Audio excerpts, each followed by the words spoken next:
It's a very exciting time for PC handhelds. With CES just concluding, there are all sorts of announcements that were made, so many things that got revealed or we got more information about. An incredibly exciting time, especially with the advent of the next generation of PC handhelds coming with the Z2 and Z2 Extreme and Z2 Go chips.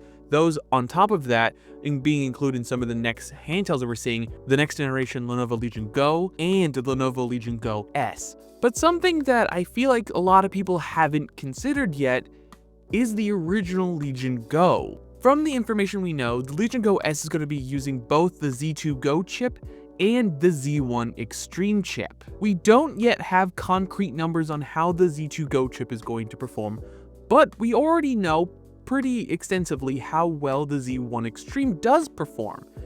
And judging by the data points we know of the Z2 Go, the fact it's an older architecture, it's only 4 cores, and generally a less efficient processor, it honestly might be worse than the Z1 Extreme. That's probably why they're releasing both a Z1 Extreme and Z2 Go chips for both of the models of Lenovo Legion Go S. That includes both the Steam and Windows version of this handheld, and I think it's important to consider some of the outside factors, like age. The original Legion Go isn't going to be as popular in stores anymore because some people haven't been able to buy them at Best Buys, available on Amazon and eBay and whatnot, and just as the device gets older, it will become less available.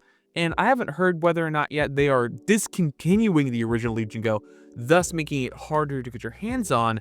But as it currently stands, the Legion Go S's price point of pretty much $750, eventually $500 when the Steam version comes out, with a release date of February for the Windows 11 version and another release date for the Steam version coming out somewhere between March or May. Currently, the only model that you can pre-order is the $730 Windows 11 version. That comes with the new Z2 Go chip, and it has 32GB of RAM with 1TB of SSD storage, which, don't get me wrong, that's incredibly competent.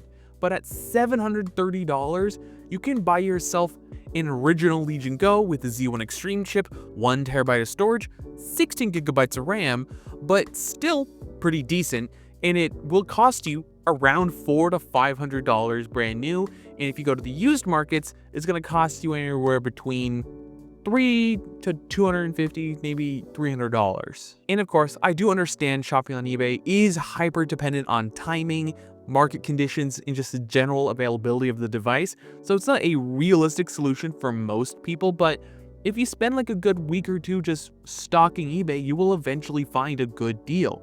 With these new devices coming, I genuinely think the Legion Go original might make a great case for itself. Sure, it might not have the most modern amenities like having a close to 80 watt-hour battery, a more refined design, but it still has an amazing 2560 by 1600 8.8-inch display, which is something that the new Legion Go S and Legion Go 2 won't have. They're all high refresh rate with VRR, and it has a touchpad, which the Legion Go S, which is going to be most price comparable, won't have that. So I think genuinely the Legion Go original might make a great case for itself, especially when compared to the Legion Go S. On some level, the Legion Go S doesn't make a whole lot of sense. They could have kept the original Legion Go around, or maybe gave it like a slight refresh like a RG Ally X, but just instead of costing it up, you cost it down a little bit. Something else to consider though, it will have the detachable controllers where the Legion Go S simply won't.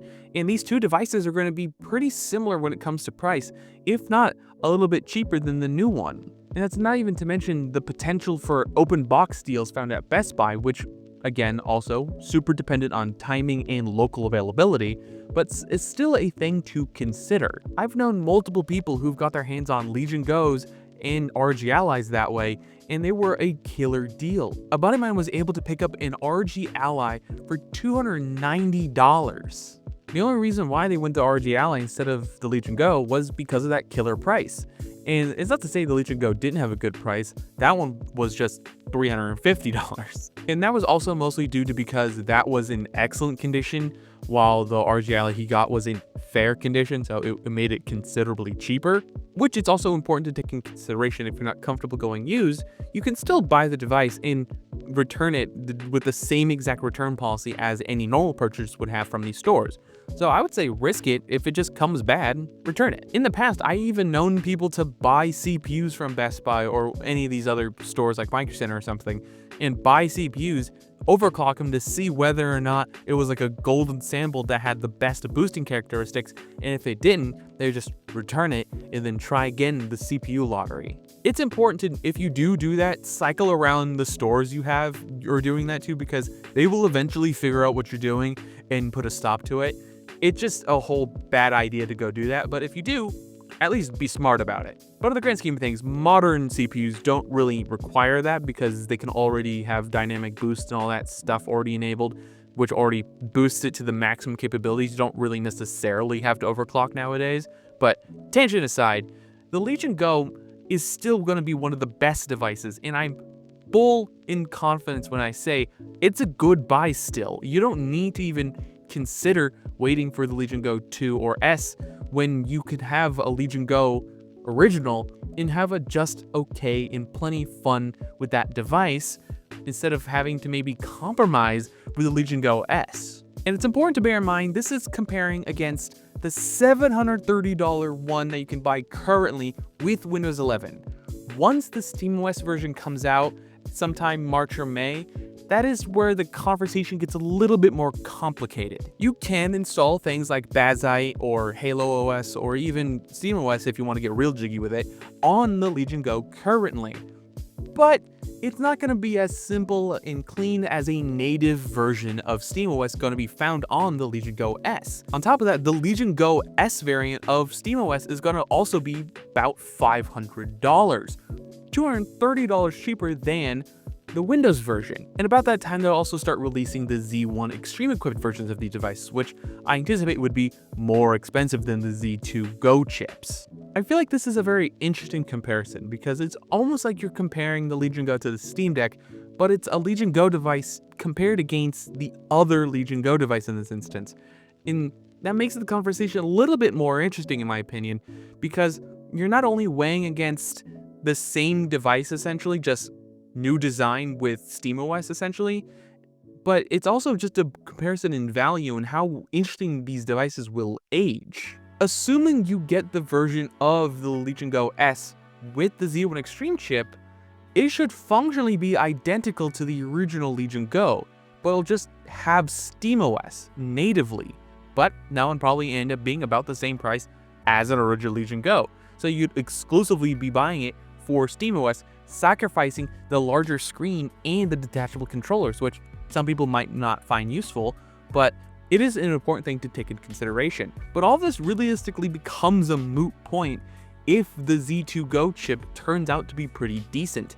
As it currently stands though, based on the data what we know now, it's gonna be okay, being about as good as the Z1 non-extreme chip, so it's not gonna be all that awe-inspiring. But we'll have to wait until full data comes out about this device when it eventually fully releases with all of its versions being available. Until then, I think if you see a good deal on original Legion Go, I say go for it. The Z1 Extreme chip is still an incredibly powerful chipset and capable of playing many games at decent enough quality at a decent enough FPS. And it isn't really showing its age like the Steam Deck is.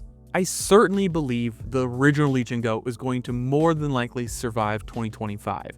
It will hands down probably end up being one of the best values once the next generation's devices come out fully and you start seeing the older ones get phased out with discounts and just clear out sales. I think the Legion Go is going to maintain its spot as one of the best values in gaming. And I strongly suggest if you see one at a good price, do pick it up or at least consider it, because I think it'd be a great experience and it'll have a lot of the features that a lot of modern devices still don't have. I would love to hear what you guys think about this down below. Don't forget to leave a like, comment, and subscribe. All the other social media garbage down below. And last but not least, have a wonderful day.